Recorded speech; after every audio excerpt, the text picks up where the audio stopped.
Hello and welcome back to another cast of game on the Age of Bison YouTube channel featuring our 1v1 tournament in-house on the Sunbros Discord. Link in the description, by the way. I'm your host, SerSharkDad, here doing the main casting, joined here by Platypus Slayer. And today we got a highly recommended game in a round 3 where it's 1-for-1 right now. So we're in the third round, third game.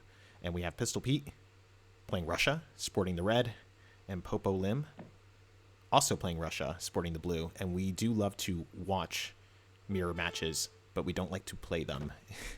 And so in that spirit, Platypus, go ahead and tell me your thoughts on this map. I think we've seen this quite a few times in other tournaments in other places on our casted games, so we're pretty familiar with this map. And you know, you're much more familiar with Russia than I am.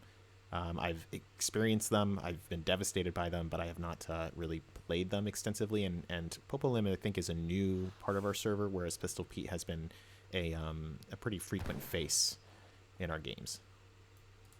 That's correct. You know, what we have here is a mirror match. You know, of course, mirror matches tend to be very deadly. A mirror match between Russia, this is probably going to be an absolute slugfest in H2. You know, both of these civs have defensive buildings, you know, through the blockhouse. Both of these civs can spam units, but don't necessarily have the highest siege. So I would expect to see a lot of positioning, a lot of back and forth, and basically either players struggling for map control in the middle, or one person trying to apply pressure first and the other one trying to break the containment. This is the map Alaska. There are no trade posts for XP. You know, there are a few natives though. The map is a hybrid map, which means you can go water. It's a very popular map, like you said. It allows a variety of strategies. So the map is very conductive to Russian play, with a lot of emphasis on map control and kind of a pocket water, which Russia likes to do if it gets stuck in H2 or H3 for a long time. So I'm very excited. This should be an absolutely good map. But we got a little bit of a misheard or from Pete there. And let's see what we got. 1v1 water. Okay. Distributivism already coming in. Just taking a look. Kamchatka expeditions, so Cav line of sight kind of stuff. Some water cards, Manchurian Cav archers, a lot of bow. And to interrupt real fast, Pete just got 130 wood treasure, but then Popolim just got a 90 wood treasure. Like, holy mackerel, for both of these civs, what amazing treasures to start off with. Right, I agree. There's some key cards. I mean, you always have to make certain trade-offs, but I feel like there's certain cards in H3 that you would expect to see from Russia that are more standard that are not in this deck. I think some Strelet upgrade cards, right? I'm trying to remember the names. But that siege card, right, I think is the big one. It's kind of a niche one. This is a pretty good water deck. Looks like he's going to start on land and then convert over to water, or possibly go to water first. So let's see what Popolim has. Spice Trade's in there as well. Let's take a look at Popolim. Right. Furrier. Interesting. Also Manchurian Cav archers. Are Cav archers like the thing now? Like, is that like, I know that they've gone through certain iterations and I don't know how they are in this patch. The thing about it is, if you're Russia, you're weak to heavy cav. And if you're up against a Russia mirror where Cossacks and possibly Opries are going to be part of your force, it is very prudent to have Cav archers, I think, in your deck, and Manchus. So I think both of these individuals were smart to have Cav archers, because, you know, you can spam Strelets, but your Strelets are going to be very weak to the Cossack. So I think good call by both sides. So both, it looks like we got a 14 age up quartermaster from Popolim. What about Pete? Yeah, I was really just getting caught up in the differences of the decks. And I think 14 bill age up. And quartermaster as well. Yeah, I would say Pete's got the advantage on water. That could turn around and bite Popolim in the butt later, because I don't even think he had caravels to contest water with. He does. Did. Oh, smart man. Okay, well, good job, Popolim. So both these players have, I think, pretty good decks. I don't see anything out of here that looks like it can't have some utilization in this mirror. So I'm really excited now. And it looks like we've got a blockhouse already up. The one thing that Popolim does not have is the sorry, I'm gonna butcher the name, but the Opportunic that are gonna do bonus damage to settlers. But here we have, like you were saying, 2 blockhouses going down immediately in the middle of the map. Obviously they can build the blockhouses whenever. So on Popolim's side here, we got 5 muskets being trained, and then an additional 5 Cossacks being sent, and these can be used as a shipment point. So then and then on Pete's side is 10 Strellet. So they're going to counter these Musks coming out, but then going to lose to the Cossack. So this is already a pretty intense fight that they have going on here, where they're immediately going to start sieging this down. And like you're already predicting that the map control is going to be hotly contested. Like it. And, the thing is both of them are shipping Cossacks first, so this might come down to who can micro the Cossacks, smoother. Popo's, his Cossacks pop out first. There's Pete's Cossacks and those Strelets. Ooh. And then immediately just going to go ahead and disengage. This is the thing about mirrors, and they awful to play, because it's always just the slightest mistakes and the slightest advantages that you can pull outside of very vast differences in individual player skill and technical ability, right? Like if all things being equal or relatively equal, it's going to come down to these small things and compositional makeups, and it's going to come down to plays like this where he's immediately going to start looking for a raid, and those are going to be the differences, and that's so nerve-wracking, in the back and forth. So it does, but it looks like Pete's paying attention. Good job. Let's see what he sees. Here at the center, the Strelets came in and popped. Looks like he pushed a little bit. Like I said, a lot of posturing. I expect to see a lot of kind of skirmishing and back and forth, and like you said, each side trying to get a small advantage and snowball that into a victory. Well, I mean, I know that Russia now has the capability of a potent fast fortress, but it doesn't look like either of the players were necessarily set up to necessarily go fast fortress, and it's difficult to choose that. I don't know if he snagged anything there. He does lose a doesn't look like it. But the thing is that you don't necessarily want to do that into Russia, like I'm saying, because you know that they can mass and then just punish you for it, and that's what they want to do. And then so now you have these two Russian mirror match where they're both kind of reaching that critical mass of just an endless wave of Russian infantry, and they're just going to pour right on top of each other, which is going to be very interesting to see. It does. Something, though, is I think Pete sent, instead of sending 13 Strelets like Popo did, Pete sent wood, which, no, he did not. Wow, okay. So he's just sent batches of Cossacks so far. Popolim, I think he's ahead in shipments. He is, and... Wonder what's causing that. Well, he was a little bit faster to... He does have a few more vills, yeah. Mm-hmm. He's ahead by one batch. Yeah. And again, that's the thing about a mirror. It could have been just a slight miss macro. Earlier on I pointed out that Pete had a... Oh, wait, hold on one second. Uh-oh. Oh.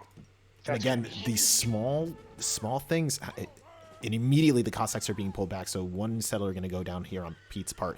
I'm just kind of like, I'm having a hard time casting this, because I'm like on bated breath, like looking at every little thing that's going to be happening here, and it's so hard. You have just two blockhouses here in the center, one for each side, and you have so many units already on the field, and it's insane. Good split too from Popo, right? He takes the one Cossack that was snared. Oh, but now these Cossacks are going to get on top of the Strelets. Oh, here we go. Very smart to split the Cossacks there, and it looks like Cossacks just going to sit idly sieging that TC. Tough. Okay, a little back and forth. And it looks like Popolim's going to be able to... What? Oh, no. Okay, I stand corrected. I thought that his Cossacks were going to be able to pull that out. I think it was the raid. He lost too many Cossacks in that one, right? So even though...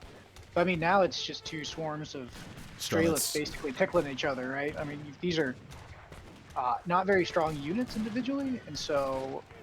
this is kind of a standstill. And Pete scores a little bit less. I mean, he's idled. How idle is Pete? No, not at all. He's just got a single Cossack under his TC. That's got to be annoying. He is down by 7 vills, it looks like, though. So that's going to be a little bit of a bite. But he's going to go ahead and be contented to continue to push this. Some vills going down here. More Strelets going to be pushed out here on the part of Popolim.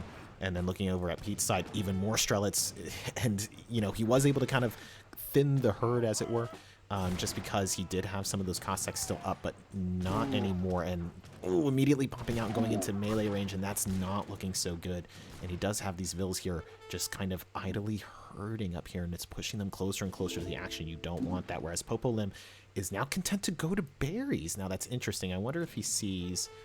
He does see this herd, but I guess you're so focused on what's got here in the front, and it looks like... He does have the Furrier card. I don't know if he sent it... which could give you a little bit. No, okay. Wow, this has just been a game of violence. Yeah. It's just it would take out too much tempo, I think. I completely agree. But at the same time, sometimes in a mirror, like being the greedier player can pay off, right? Because then, all things considered equal, if you're eco stronger, right, you should be able to win most of the battles if you don't miss micro. It looks like a second blockhouse is going up for Popo, and then I don't know if Pete's got a second one, but I would hope he's got one coming soon. I would say Pete should not be taking this fight. I also No. think that with Popolim, he looks like he did send in the coin, so he may be macroing for that age up.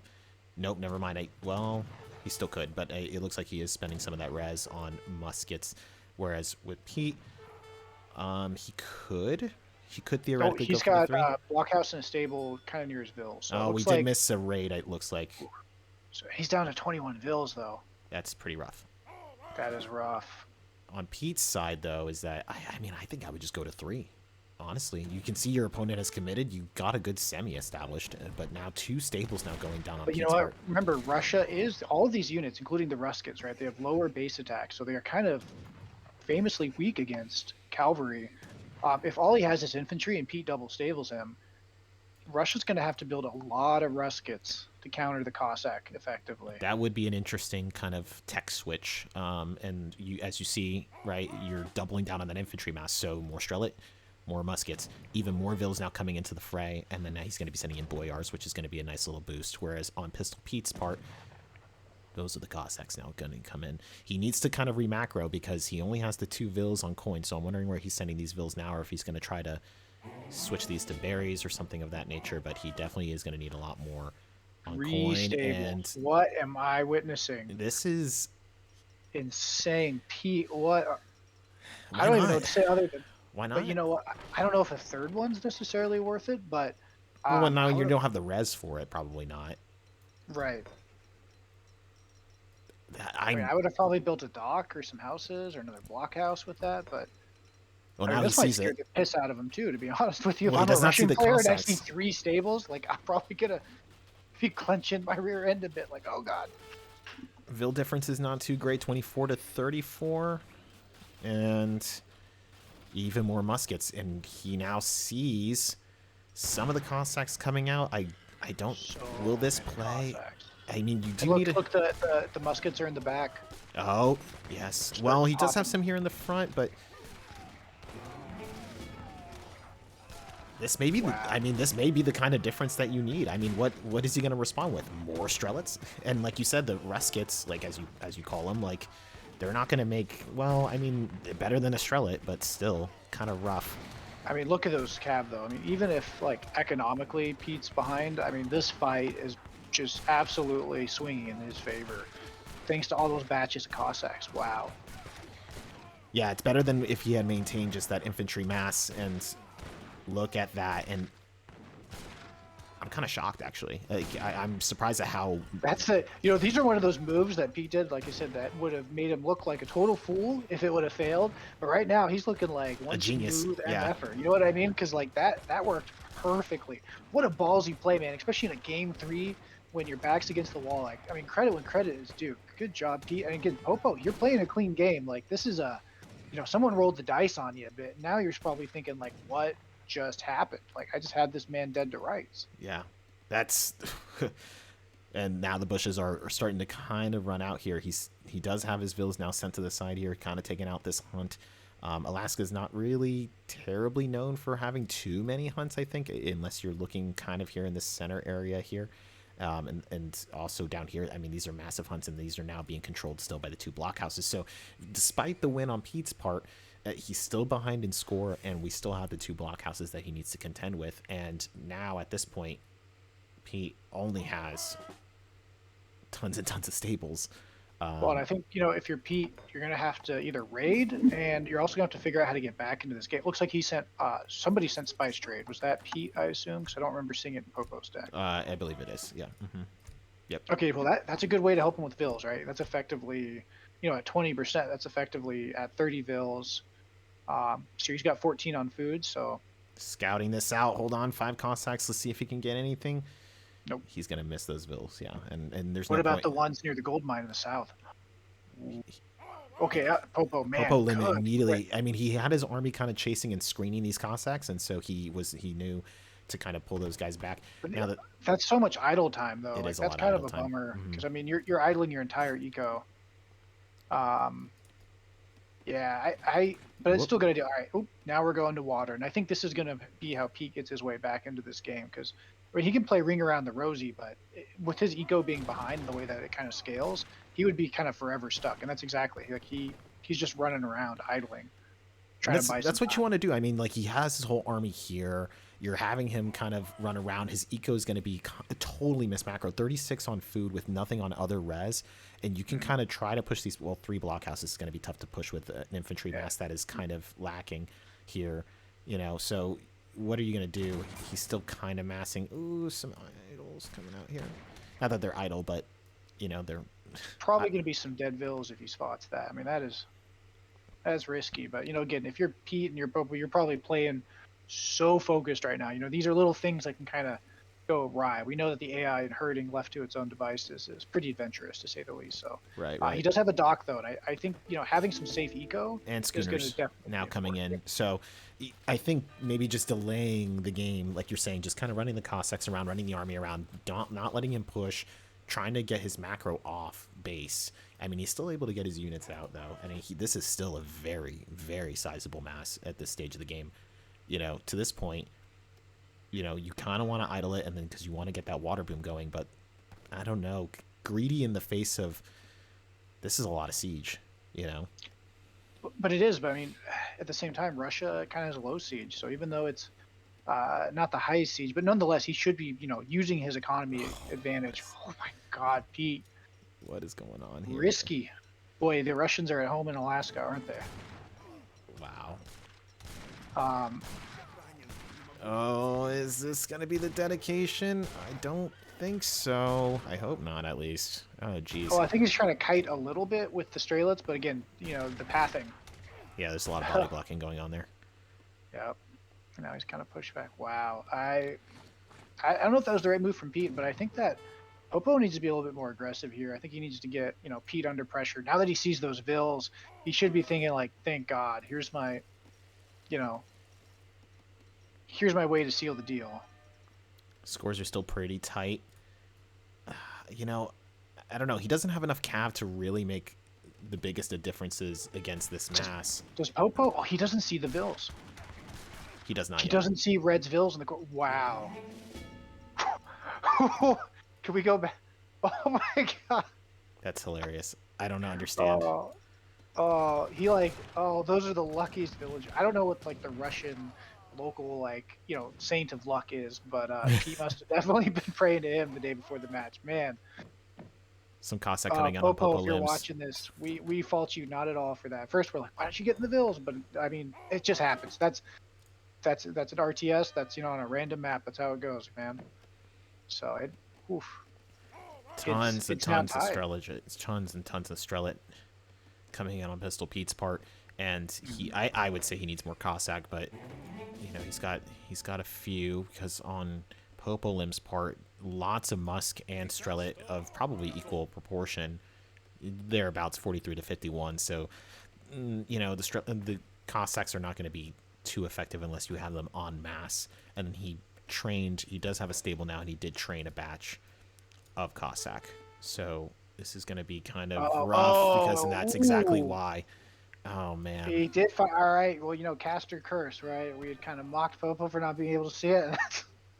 He must have heard through time and space, and he's like, "I'm not gonna allow this, you know, Yeah. intrusion of sovereignty." That's a lot of vills to lose. But Ooh, and is Pete paying attention? But you know what though? That's not a terrible fight for Pete either. Well, it is if his Cossacks are into all those Ruskets. oh man, this is a lot of confusion, and it's good though. He got the Cossacks to block his Cossacks, so now he doesn't necessarily have anything to get on top of this, and they're just shooting it out. And the thing is that these Strelets, oh, another batch of Cossacks coming out, and his Cossacks are not out of the stables yet. And oh, Pete geez, is it's just losing this mass. Wow. it was But you know just what? a He's got timing 3 thing. stables. He does have 3 stables, but it was a timing thing for sure. That it's like, Yeah. I think the vills, he panicked when he saw his vills kind of put out, but he was able to save, you know, a lot of his vills. He just has to, you know, again, hold long enough to mess. I mean, look, he's still got 53 effective villagers between the boats, and his land eco compared to Popo's 42. So I mean, Pete's still technically ahead. And look, the score, it's higher for Popo because he has the military mass. But again, Popo's got to figure out a way to either pressure or get Pete out of this game. He's kind of taking the midline and he's kind of playing passive, and it's a mistake a lot of us make when we feel confident, right? We're thinking, oh, I've got this. I've won every fight. How could I lose? But micro wins war or wins battles, macro wins games, and I think that's what we're starting to see right now. It's tough. It's tough. Like both sides are really hanging by a thread, and so many games that really just come down to that one big fight. But with Pete, because of the fact that he has this water boom going, he knows that he has to stall for time, and eventually he will definitely outgather essentially Popo Lim, and then be able to outmass at some point.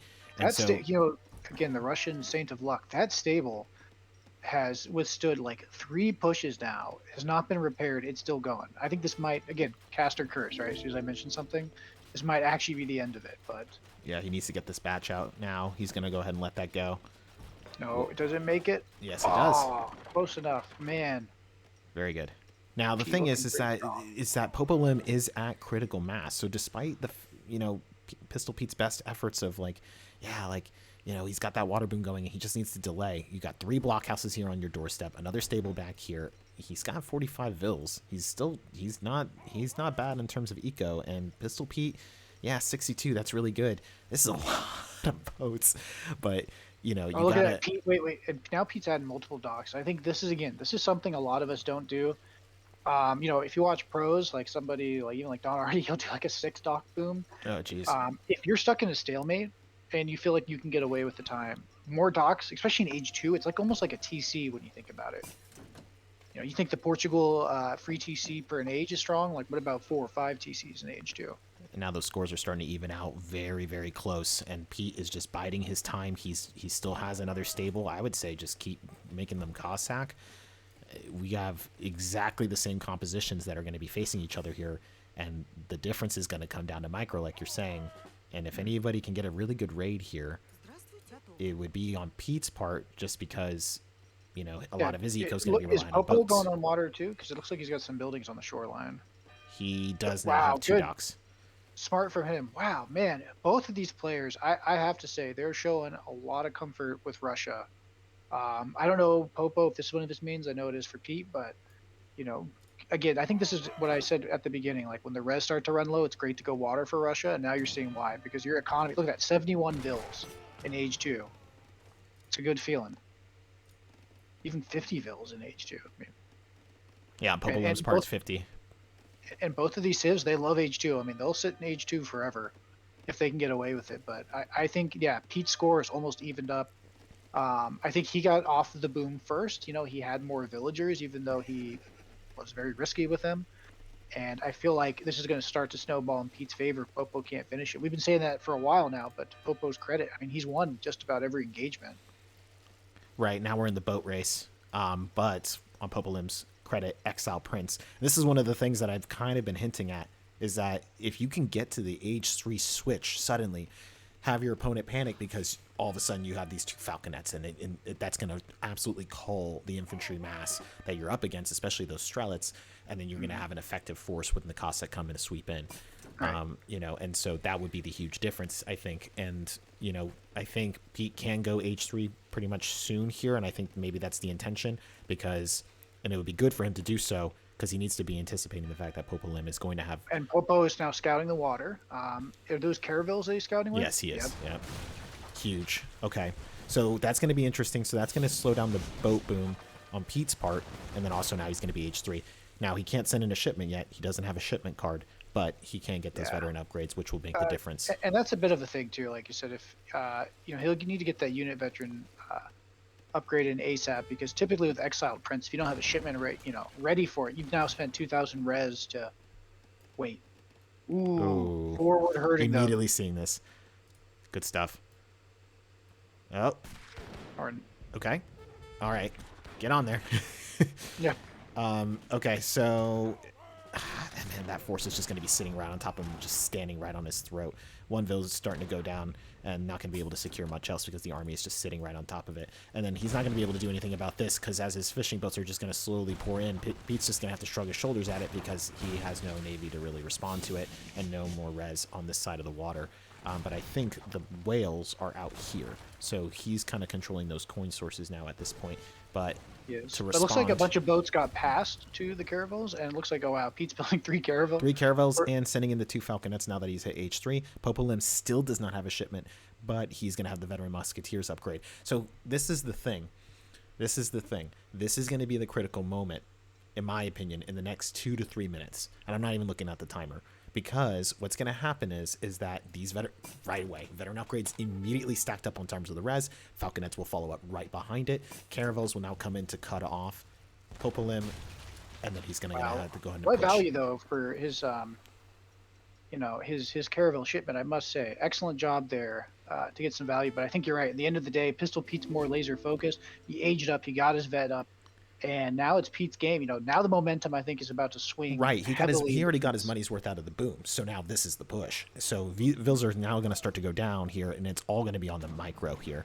So a lot of blockhouses. So they will probably do enough damage to the army. Maybe if you can get them those falconets to kind of. Those falconets are gonna now it's a race to falconets, and Popo still doesn't have a shipment. Again, Alaska because you don't have an XP trade line.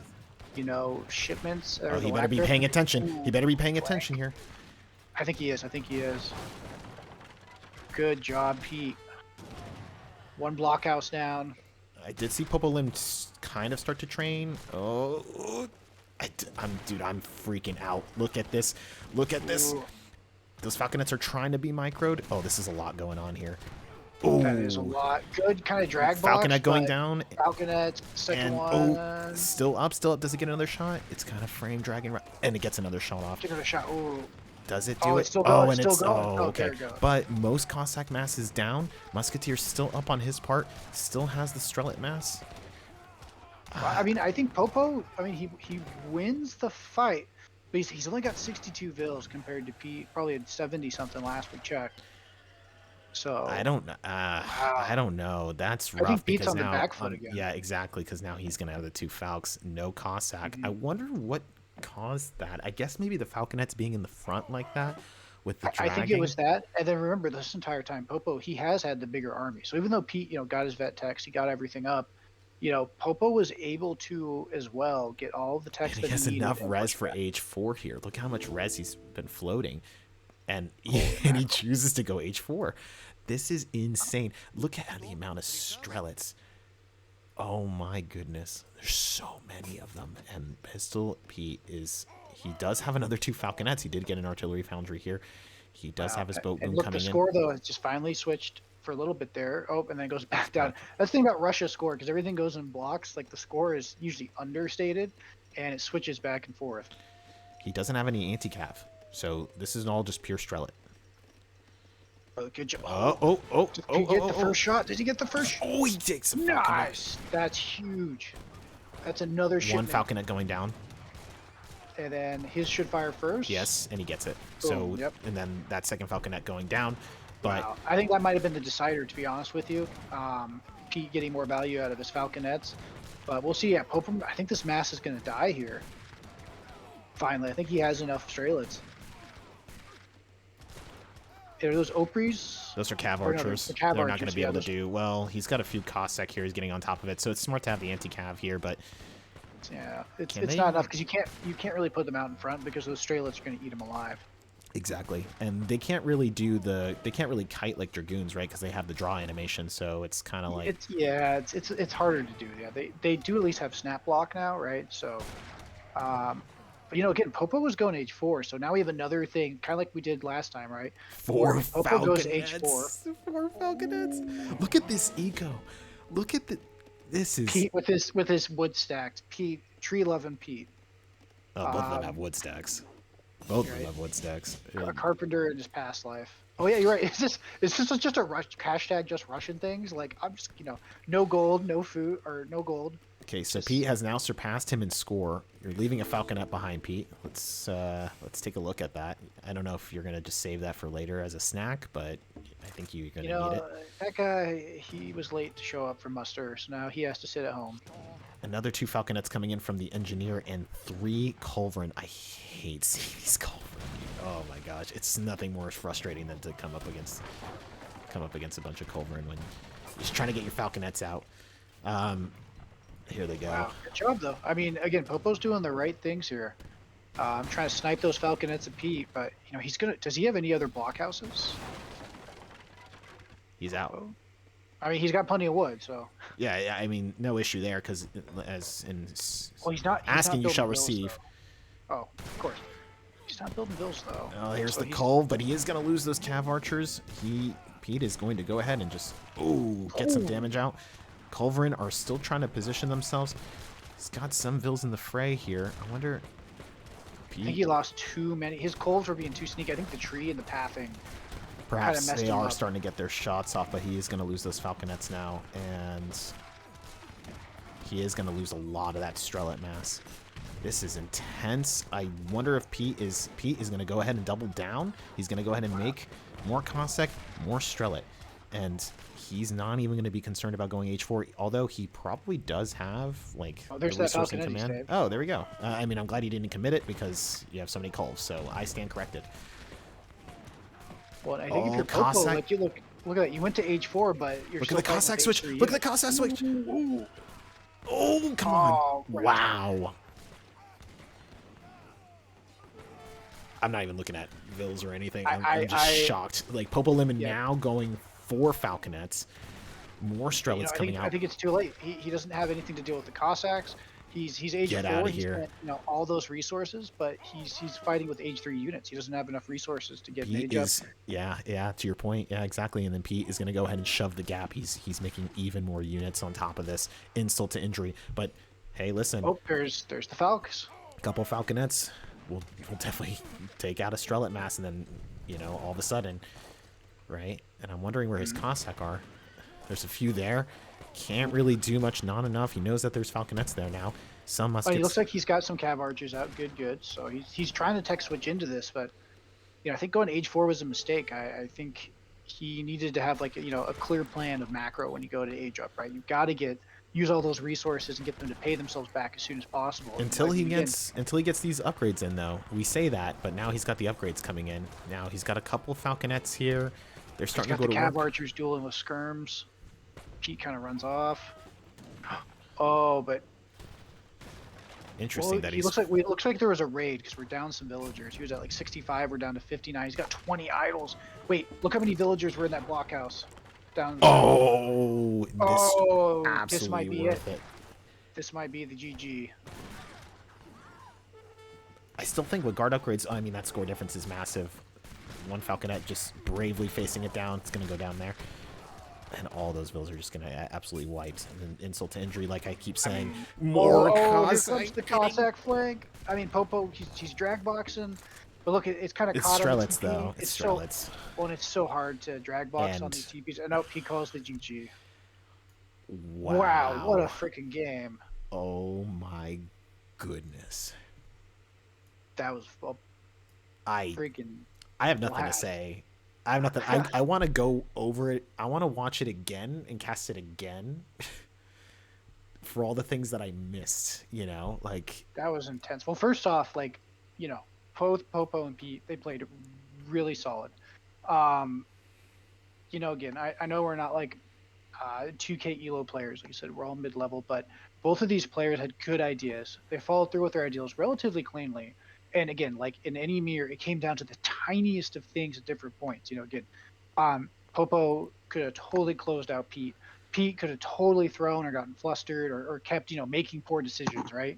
And I think this was ultimately a game of Pete making the right kind of greedier play in the middle of the game, even though he was a bit behind, right? And doing some gambles. And ultimately, I think both players should be really happy with the way that they performed in this game because this was intense. This was 33 minutes, and the violence started at 7 minutes? Yeah, right? Or no, even earlier. Even they had the blockhouses up. So about 5 minutes, 25 minutes. So, I mean, my hat's off to both of these guys for playing one hell of a back and forth game. I mean, their emotions must have been from like soaring top to bottom this entire time. Wow. I would say I think Popo, he had the advantage for most of it. He just failed to press. Of course, we've got caster vision. Of course, we see everything when you're the player. Um, there's so much to keep track of. You'll never have the same vision. And I'm sure if Popo's watching this, he's probably kicking himself thinking like, damn, I really could have closed that out. Pete, I'm sure if he's watching it, he's probably thinking, damn, I was close so many times. But at the same time, Pete, again, he was making the right choices with the docks, with the greeting, with the transitions. I mean, he got to age 3 later, but then got his veteran techs first. He did not go to age 4. He saw age 4 and he pushed and was able to punish the age 4, which is ultimately, I think, what won him the game. Even after age 2 was pretty brutal for him and looking pretty dicey. Wow. Units killed. Looks pretty commanding for Pete. But Pete also had Cossacks mainly too. So, res to res, that's probably a lot closer than what we think it is. Yeah, the slightest margins. You're spot on with that. Like I remember distinctly, like in the middle of that match, just talking about and looking at like the one shipment timing, right? Like, well, okay, he's getting there first, but he's not gonna have that shipment for the 2 falconets, right? And we're talking about this kind of slight differences of villager count. Oh, he got the 2 caravels and he's gonna stop the water boom, but then Pete is immediately able to respond and cut that off, with just 3 caravel. And then that's done. Water play is now closed off. And, 2 falconets then responded to by 2 falconets, which are then responded to by 2 falconets that were trained on Pete's part. And it's like back and forth, very just super, super intense, and just doubling down on certain plays that you're like, oh no, but they paid off. I think this was, again, these are 2 guys that they know they're Russian. Again, we're all humans here, but they played their rushes very well, very solidly. And I think even though this was a game 3, I believe Jack. So Pete will advance to the next round. And I believe I think Pete will go through into the semifinals, and then the other guy has a chance to get in through the remaining 2 rounds. And both of them made a really good statement about why they are, deserve to be. I think it's a round of 12 or 16. I forget off the top of my head. Regardless, though, truly, both of these guys should be very proud with their performances, and I look forward if we have any more chances to cast any of their other games, because, God, a grudge match would be a blast to cast if it's as good as this one.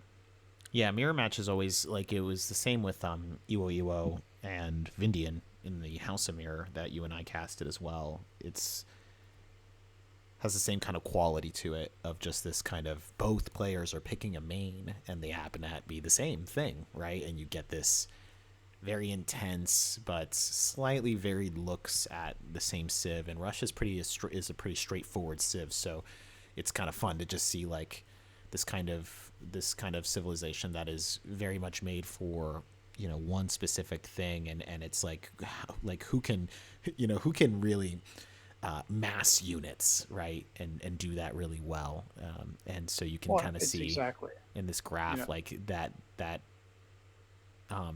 resource gather difference that starts to pay out past the 25-minute mark because of the fact that he was able to boom here in the 20-minute mark, so you got to pay it forward, as it were. Yep. Again, to kind of summarize, mirrors are probably the most nail-biting thing as a player. You hate playing it, but you love to watch it because ultimately it's a game that is relatively equal, and it's going to come down to the player skill and philosophy of that civ most of the time, right? And so I think that's exactly what we saw. It was 2 different approaches to Russia, and the end Pete's was the more appropriate one for this. But I don't think quote unquote Pete is the strictly better player than Popo or anything like that. I mean, both these players made a case and they battled out, and those are the most fun games to cast. I think they're the most intense and to watch, and often even to play, even if you're probably exhausted. I'm sure both these guys took a long shower after this game. So yeah, absolutely. Well, with that being said, thank you so much for tuning into this casted game on the Age of Bison YouTube channel. I know that you definitely enjoyed it. What a fantastic game from both these players. Thank you so much, Pistol Pete. Thank you so much, Popo Lim 1, for letting us cast over your game. Fantastic players, both of you. We hope that you have just absolute most amount of pride for your performance here. Everybody here has enjoyed watching you guys struggle, and we are very appreciative to both of you for it. If you enjoyed this video and you like our content, please feel free to go ahead and hit the subscribe button, ring that bell notification, leave a comment, let us know what you think. We love the positive feedback that we've been getting on our recent videos regarding the 1v1 tournament, as well as the game of the weeks and the weekly recaps that were worked on so hard by some of our team members here. So we really appreciate that, guys. We're just trying to grow the community of such a fun little game of ours. So if you'd like to, you know, keep watching through as the results of the 1v1 tournament that we're casting through, you know, go ahead and subscribe and keep watching in. Thank you so much, guys, and we will see you in the next one.